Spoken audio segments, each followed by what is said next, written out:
पंजाब के मोहाली में एम्बुलेंस चालकों का रोष राज्य सरकार के खिलाफ बढ़ता ही जा रहा है। एम्बुलेंस चालक अपनी आय बढ़ोतरी की मांग को लेकर धरने पर बैठे रहे। उन्होंने कहा कि अपनी मांगों को लेकर वह लंबे समय से संघर्ष करते आ रहे हैं, पर सरकार व कंपनी के अधिकारी उनकी सुनवाई करने के लिए तैयार नहीं है। उन्होंने चेतावनी दी है कि जब तक उनकी मांग पूरी नहीं होती तब तक वे अपना प्रदर्शन जारी रखेंगे।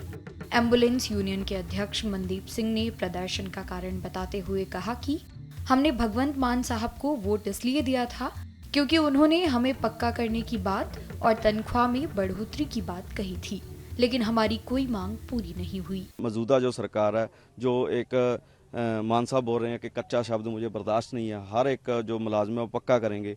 वो वादे के तहत तो हमने वो वोटें भी डाली है मान साहब को, और जो हमें विश्वास भी था कि जल्दी हमारा कोई ना कोई मान साहब हमें पक्का तो छोड़ो हमारी तनख्वाह तो बढ़ाएंगे ना। तो इसका कारण हमने जनवरी में एक स्ट्राइक की थी जिसमें हमारी सारी एम्बुलेंसें लाडोवाल टोल प्लाजा धरने पे गई थी, और हमारा जो सरकार के साथ मीटिंग हुई थी जिसमें 5,000 हमारा सैलरी में बढ़ोतरी, और उसके साथ साथ हमारी ड्यूटी का भी किया था कि आपकी 12 घंटे ड्यूटी है उसका भी कोई ना कोई सल्यूशन निकालेंगे और जल्दी आपको पक्का भी करेंगे, हमारा साथ दो, हम इस जो भ्रष्टाचार कंपनी है इसके खिलाफ कार्रवाई करेंगे। तो वो 5,000 तो क्या, हमारी तो सैलरी वो भी जो पहले आती थी 10,000 वो भी काट लेगी। एम्बुलेंस यूनियन के अध्यक्ष मनदीप सिंह ने एम्बुलेंस की खराब हालत बताते हुए कहा कि इस एम्बुलेंस में ऑक्सीजन सिलेंडर तक नहीं है। सर वजह ये है, जो एम्बुलेंस हैं जी, ये पहला स्टेज बताई जाती हैं जब तक आपने हॉस्पिटल पहुंचना है। आज ये एम्बुलेंसों के ये ड्राइवर हैं इनके, और इनकी ही हड़ताल है। हड़ताल नहीं है, मरण वर्त है इनका। और मरण वर्त इसलिए है कि मतलब आप ये अंदर इसकी हालात देख लो। पंजाब में 2 मॉडल पे सरकार आई थी आम पार्टी की, एजुकेशन पे और हेल्थ पे। हेल्थ अगर आप देखो तो वेंटिलेटर कोई भी नहीं लगा हुआ, छोड़ो हेल्थ का भी। सबसे पहले जो आपको लेके जाएगा हॉस्पिटल तक उसके अंदर ऑक्सीजन सिलेंडर ही है नहीं।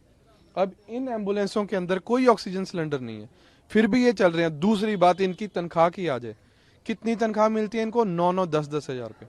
10,000 रुपये में हम तो घर में जो काम करता है उसका भी नहीं वेज है, उसका भी बहुत बढ़ा के देते हैं।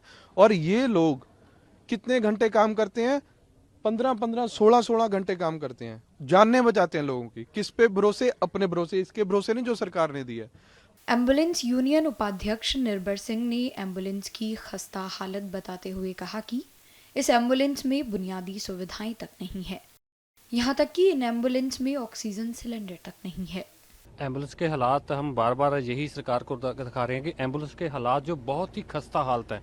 इनमें ना तो ऑक्सीजन है, ना ही टेस्टेड सिलेंडर है, ना ही इसमें सेक्शन मशीन है, ना ही थर्मामीटर, बीपी ऑपरेटर, इसमें कुछ भी नहीं है। खाली ये एक सफ़ेद हाथी की तरह माना जाता है। ये सरकार तो इनको बचाने का, पेशेंट को बचाने का नाम ले रही है। कंपनी पेशेंट को बचाने का, ट्रीटमेंट करने के हवाले से 1,42,000 रुपया ले रही है। हालांकि ये पेशेंट को बचा नहीं रही, पेशेंट को मार रही है ये एम्बुलेंस, क्योंकि इसमें कोई पल्स ऑक्सीमीटर, कोई चेक करने के, वाइटल चेक करने के लिए कोई सामान, कोई सुविधा ही नहीं है। तो मरीज कहाँ से बच जाएगा? मरीजों को तो सिर्फ यही है कि अपने तौर पे जो भी उसको भरोसा होता है, या स्पीड पे। हालांकि इन्होंने स्पीड भी 60 की दे रखी है कि 60 से ज्यादा आप ऊपर भगाओगे तो आपको मेल आएगी, फिर जीरकपुर दफ्तर पर जाके आपको उसका जवाब देना पड़ेगा 60 से ऊपर एम्बुलेंस क्यों लेके गए। ये तो मरीज की किस्मत मान लो, जो टाइम से सही टाइम से वो पहुंच जाता है और बच जाता है। अदरवाइज तो ये बहुत सारी मौतें जो एम्बुलेंस में हो चुकी हैं, उनका डाटा है कंपनी के पास जो हमारे पास नहीं है। सरकार उनसे डाटा ले। अभी 3-4 मौतें तो अभी हुई हैं। नवविवाहे जो विवाहिता था उसकी जो एक्सीडेंट में मौत होगी, उसको प्राइवेट छोड़ने दिया। उस एम्बुलेंस में ना तो कोई ऑक्सीजन था, ना ही सेक्शन मशीन,